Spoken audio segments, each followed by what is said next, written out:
Ang boto ko ay no, lalo na dahil inuuna natin ang kaso niya kaysa sa mga mas seryosong isyong kinakaharap ng isa sa mga kasamahan natin.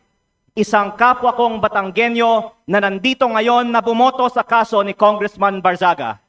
Hindi ba nakakahiya maging miyembro ng Kongreso dahil parang naging normal na meron tayong isang kasamahan na inakusahan na nagbayad para sa mahigit 100 billion pesos ng mga kontrata sa DPWH?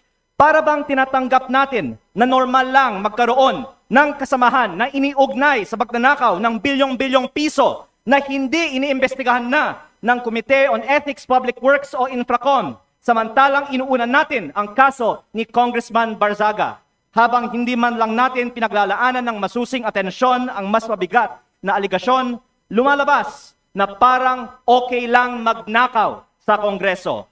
Nakatala na sa kasaysayan na sa gitna ng matinding kontrobersiya sa korupsyon, ito ang inuna ng Kongreso at parang lang walang mali sa ginagawa ng isa sa ating kasamahan at tayo mismo ay ngayon sumisira sa imahe ng Kongreso. Mahiya naman tayo.